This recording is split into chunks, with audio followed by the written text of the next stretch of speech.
ایسا کیا جائے کہ لوگ میرے اس نور کی تعریف کریں۔ سبحان اللہ، میں نے یہ نور پیدا کیا، یہ نور میری تعریف کر رہا ہے، اب میں کچھ ایسا کروں گا کہ وہ لوگ جو ہیں اس نور کی تعریف کریں۔ سبحان اللہ، تو اللہ تبارک و تعالیٰ نے پھر زمین و آسمان کو بنایا، ساری کائنات کو بنایا۔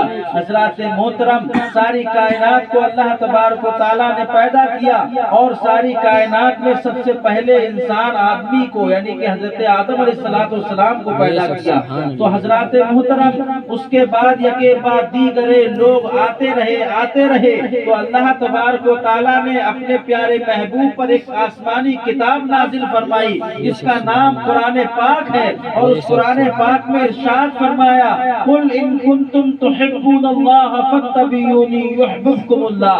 قرآن پاک ارشاد فرماتا ہے، اللہ تبارک و تعالیٰ اپنے پیارے محبوب سے ارشاد فرماتا ہے کہ اے میرے پیارے محبوب، آپ اپنے امتیوں سے جانثاروں سے کہہ دیجئے کہ اگر وہ اللہ کو راضی کرنا چاہتے ہیں تو پہلے رسول اللہ کو راضی کریں۔ سبحان اللہ، اللہ تبارک و تعالیٰ ارشاد فرماتا ہے کہ اگر کوئی مجھے خوش کرنا چاہتا ہے، مجھے راضی کرنا چاہتا ہے تو پہلے میرے نور کو راضی کر لے، میرے محبوب کو راضی کر لے۔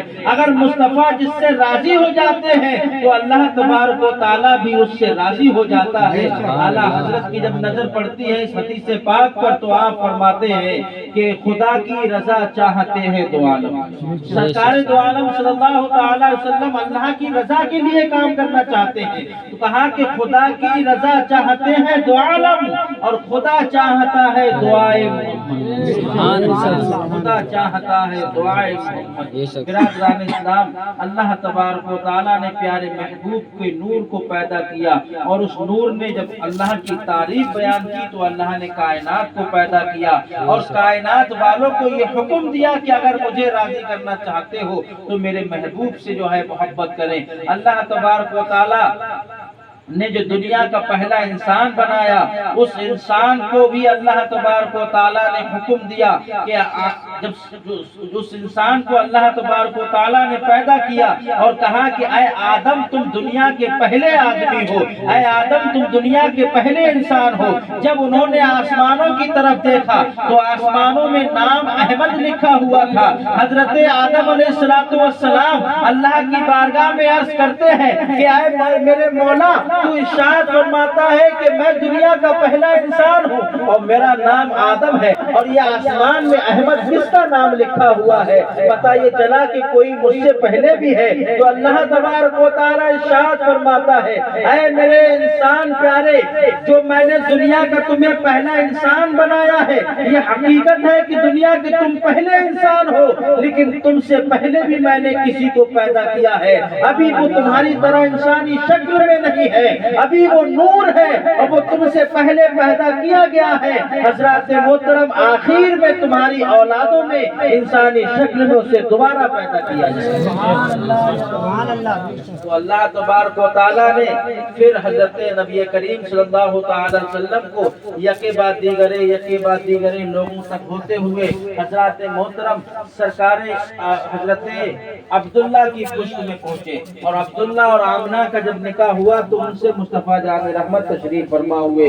اس طریقے سے مصطفیٰ جان رحمت اول بھی ہے اور آخر بھی ہے۔ میں بات یہ کر رہا تھا کہ سرکار دو عالم صلی اللہ تعالی وسلم جب اللہ کا دیدار کرنے کے لیے جا رہے ہیں، اللہ تبارک و تعالیٰ کی جو ہے اس کا دیدار کرنے جا رہے ہیں، معراج کے لیے تشریف لے جا رہے ہیں، تو جس سواری پر آپ سوار تھے وہ سواری کو چلانے والا جو ہے وہیں پر ٹھہر جاتا ہے، سدرۃ المنتہا پر رک جاتا ہے۔ اب وہاں سے مصطفیٰ جان رحمت اکیلے ہی تشریف لے جاتے ہیں۔ جب آپ جس سواری پر سوار تھے اور جب آپ جو ہے عرش اعظم پر تشریف فرما ہوئے تو جس سواری پر آپ سوار تھے اس سے نیچے آنے کے لیے کچھ فاصلہ تھا، یعنی کہ کسی سہارے کی ضرورت تھی، کسی ٹیک کی ضرورت تھی، تو حضرات محترم وہاں کوئی دوسرا موجود نہیں تھا۔ وہیں پر سرکار دو عالم صلی اللہ تعالی وسلم کو جب سہارے کی ضرورت تھی تو غوث آدم کی روح وہاں تشریف فرما ہوئی، اور غوث آدم کی روح وہاں تشریف فرما ہوئی تو اس روح نے اپنا کاندھا लगाया, सरकार दो आलम ने उस कांधे पर कदम रखा और जमीन और अर्श आदम यानी के नीचे तशरीफ ले आए। हजरत मोहतरम तो अल्लाह तबारक व तआला से हजरत नबी करीम सल्लल्लाहु अलैहि वसल्लम अर्ज करते हैं कि ऐ मेरे मौला, यहाँ मैं हूँ और तू है, तेरे अलावा मेरे अलावा कोई और तीसरा नहीं है, लेकिन जिसने मुझे सहारा दिया ये कौन है? तो रब फरमाता है कि ये अब्दुल कादिर जीलानी है, जो अभी पैदा नहीं हुए हैं, इनकी सिर्फ रूह तैयार की गई है और ये पैदा होंगे, ये आपकी औलादों में से पैदा होंगे। ये शहर बगदाद के जीलान में पैदा होंगे, इनका नाम अब्दुल कादिर होगा, इन्हें लोग अब्दुल कादिर जीलानी कहेंगे और ये सारे गौसों के गौस होंगे, सारे कुतुबों के कुतुब होंगे, सारे अब्दालों के अब्दाल होंगे, यहाँ तक के दुनिया के अंदर जितने भी वली तशरीफ फरमा होंगे उन तमाम वलियों के ये सरदार बनाकर भेजे जाएंगे। तो सरकार सैयदना गौसे आलम की ये शान है कि वहाँ पर आप तशरीफ फरमा हुए, आपकी शान वहाँ पर भी मौजूद, अभी आप पैदा ही नहीं हुए, सिर्फ रूह तैयार की गई है, तब आपका जिक्र हो चुका है, तब आपका तस्करा हो चुका है। हजरत मोहतरम उसके बाद जब आप अपने बाप की जो है पुश्त में आए हैं तब भी जलवा बिखेर रहे हैं, जब आप अपने माँ के शिकम में आए हैं तब भी करामतें दिखा रहे हैं। और गौसे आदम की खास बात ये भी है कि जिस दिन आप पैदा हुए थे पहला रमजान था, जिस दिन आप पैदा हुए थे उस दिन पहला रमजान था। और आपकी वालिदा माजदा इरशाद फरमाती है कि गौसे आदम जिस दिन पैदा हुए पहला रमजान था, आपने पैदा होने के बाद दूध नहीं पिया, जब तक अफ्तार का वक्त नहीं हो गया आपने दूध नहीं पिया। इससे ये पता चलता है कि आप पैदा होते ही रोजे के पाबंद हो गए। ये गौसे आदम की शान है। हजरत मोहतरम पे शुमार करामतें गौसे आदम की है। गौसे आदम की शान निराली है, तमाम वलियों में अफजलो आला है, उन्हें तमाम औलियाओं का इमाम कहा जाता है। हजरत मोहतरम सरकार सैयदना गौसे आदम अभी अपने माँ के शिकम में है, यानी माँ के पेट के अंदर तशरीफ फरमा है, लेकिन अल्लाह तबारक व तआला ने उन्हें वो ताकतें अता फरमाई है, अल्लाह ने उन्हें वो कुव्वतें अता फरमाई है कि पेट के अंदर रह के दुनिया के हालात को समझ रहे हैं, पेट के बाहर का जो है आप देख रहे हैं, नजारा कर रहे हैं। एक मर्तबा आपकी वालिदा झाड़ू लगा रही थी, आंगन में झाड़ू लगाते लगाते एक दरख्त आपके आंगन में था, यानी कि अंगूर का एक दरख्त था, उसके करीब पहुंच जाती है। जब आपकी वालिदा की नजर पड़ती है कि अंगूर का गुच्छा बहुत अच्छा खूबसूरत लगा हुआ है, लाओ इसे तोड़ लिया जाए, उसे तोड़ने की नियत से आप हाथ बढ़ाती है, फौरन आपके पेट में दर्द पैदा हो जाता है। आप अपने हाथ को पीछे कर लेती हैं और बिस्तर पर आराम करने के लिए लेट जाती हैं। थोड़ी देर के बाद दर्द सही हो जाता है, फिर वो दूसरे काम में मशगूल हो जाती हैं। अंगूर का गुच्छा तोड़ने का जो इरादा था वो खत्म हो जाता है। हजरत मोहतरम इसी तरीके से वक्त गुजरता रहता है, वक्त गुजरता रहता है और हजरत मोहतरम अब्दुल कादिर जीलानी रदी अल्लाह ताला अन्हु अजमईन की पैदाइश मुबारका हो जाती है। जब गौसे आदम बोलने चालने के लायक हो जाते हैं तो गौसे आदम अपनी वालिदा से अर्ज करते हैं, अम्मी जान जरा मुझे एक बात बतलाए। कहा कौन सी बात है? कहा एक मर्तबा जब मैं आपके शिकम के अंदर था, जब मैं आपके पेट के अंदर था, तो आप आंगन में झाड़ू लगा रही थी और आप झाड़ू लगाते लगाते अंगूर के दरख्त के करीब पहुंच गई थी, अंगूर को तोड़ने के लिए आप हाथ बढ़ाने लगी थी, फौरन आपके पेट में दर्द पैदा हो गया था, आप जो है चारपाई पर आराम करने लगी थी। हजरत गौसे आदम की वालिदा इरशाद फरमाती है,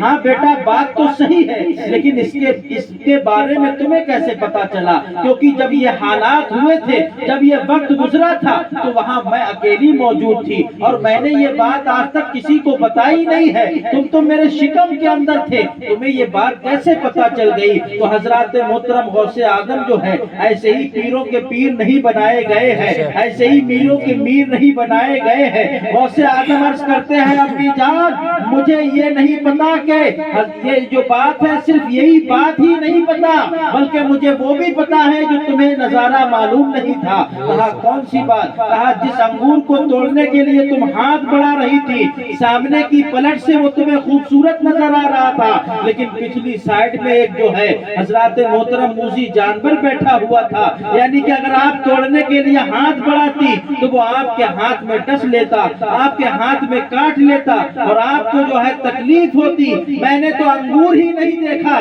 बल्कि अंगूर के पीछे का वो मूसी जानवर भी देख लिया। मोहतरम तो गौसे आजम की वालिदा इरशाद फरमाती है कि बेटा तो तुम्हें ये हालात सब कैसे पता चले और हमारे पेट में दर्द क्यों हुआ? तो गौसे आजम इरशाद फरमाते हैं तुम्हारे पेट में दर्द होने की वजह कोई और नहीं है, बल्कि जब आप अंगूर तोड़ने जा रही थी तो जो पीछे था वो मुझे दिख रहा था और पेट के अंदर रहकर मैं तुम्हें आवाज नहीं दे पाता, इसलिए मैंने अपने पैरों को बिछा लंबा कर लिया था और खुद ब खुद आपके पेट में दर्द पैदा हो गया था।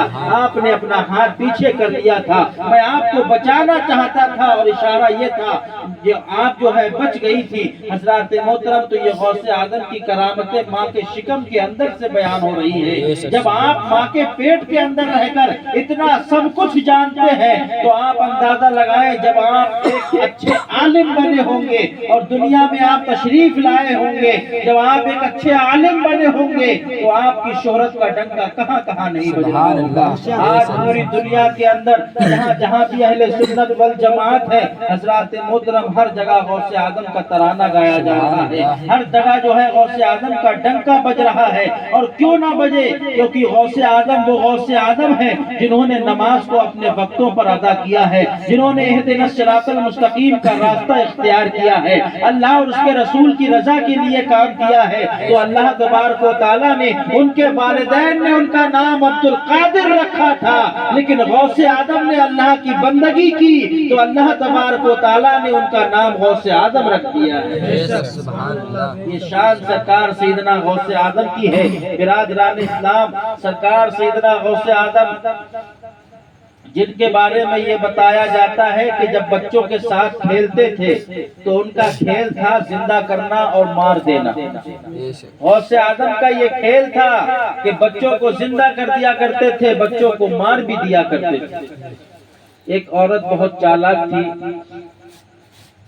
उसने लोगों से कहा कि ये जो गौसे आजम है ये बच्चों को मार भी देते हैं और फिर बाद में जिंदा भी कर देते हैं, इनका आपका ऐसा क्या खेल है?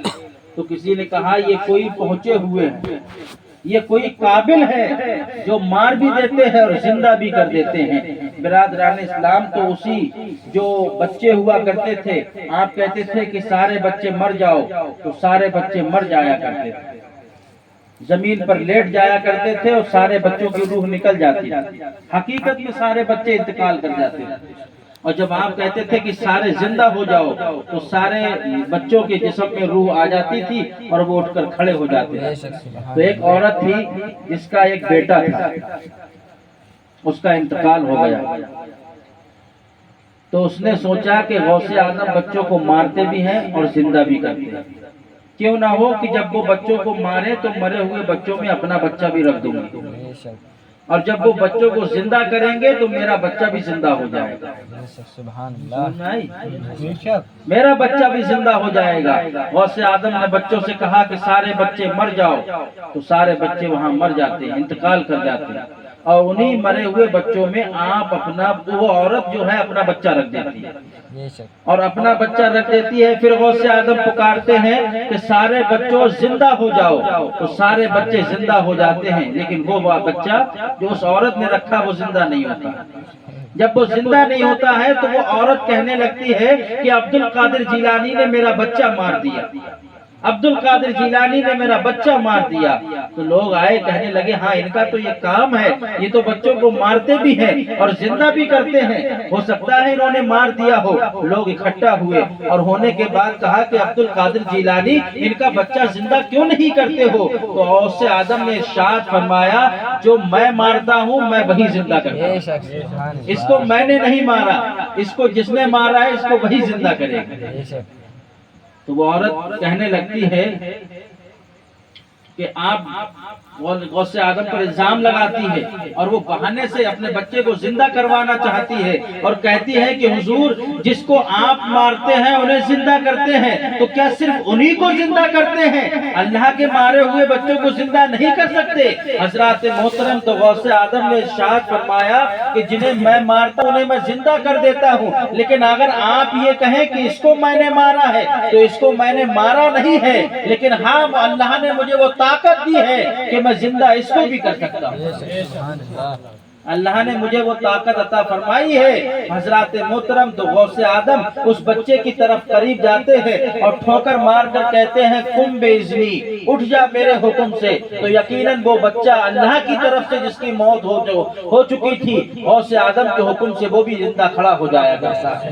یہ غوث اعظم کی شان ہے۔ اور حضرات محترم بہت سی تمام کرامتیں غوث اعظم کی ہیں، لیکن آپ حضرات تمامی حضرات سے ایک مؤدبانہ مخلصانہ گزارش و اپیل یہ ہے کہ جب جس بزرگان دین کا مہینہ آئے تو ان بزرگان دین کو کم سے کم ہم تھوڑی دیر کے لیے یاد ضرور کریں، اور ان کے علاوہ جو بزرگان دین ہیں جو اللہ تبارک و تعالیٰ کے نیک بندے ہیں انہیں بھی ہمیں یاد کرنا چاہیے، ان کے نام سے ایصال ثواب کرنا چاہیے، اس لیے کہ حضرات محترم یہ وہ سہارا ہے جو ہمیں قبر میں بھی کامیابی کا راستہ دکھائے گا، حشر میں بھی کامیابی کا راستہ دکھائے گا۔ جو بزرگان دین ہے، یہ تمام بزرگان دین کی جو درگاہیں ہیں، جو نیک اللہ کے بندے ہیں، یہ حضرات محترم ان سے محبت رکھنے سے، ان سے الفت رکھنے سے، ان سے لگاؤ کرنے سے حضرات محترم ہمیں فائدہ ملا کرتا ہے، اس لیے کہ اللہ تبارک و تعالیٰ کی بارگاہ میں ہم جو دعائیں کرتے ہیں، ہم گناہوں کی وجہ سے، ہم گناہوں کے دلدل میں پھنسے ہوئے ہیں، ہم نمازیں چھوڑتے ہیں، ہم روزے چھوڑتے ہیں، اللہ کی نافرمانیاں کرتے ہیں، ہماری دعاؤں میں وہ اثر پیدا نہیں ہوتا ہے، لیکن اگر ہم اپنی دعاؤں میں یہ کہہ دیں کہ مولا غوث اعظم کے صدقے میں ہماری دعا کو قبول کر لے، تو غوث اعظم نے تو اللہ کو راضی کر رکھا ہے، یقیناً ہماری نہ صحیح غوث اعظم کے صدقے میں ضرور ہماری سن لی جائے گی۔ اگر ہم وسیلہ شامل کریں کہ مولا صابر پاک کے صدقے میں، مدار پاک کے صدقے میں، خواجہ معین الدین کے صدقے میں اللہ تبارک و تعالی ہماری دعاؤں کو قبول کر لے، تو اللہ تبارک و تعالی ان تمام بزرگان دین کے صدقے میں ہماری دعاؤں کو قبول کر لیا کرتا ہے۔ اللہ تبارک و تعالی ہم اور آپ کو نیک اور اچھے عمل کرنے کی توفیق اور رفیق عطا فرمائے۔ استغفر اللہ ربی من کل ذنب واتوب الیہ۔ کلمہ شریف پڑھیں، لا الہ الا اللہ محمد رسول اللہ صلی اللہ علیہ وسلم۔ ایک بار اور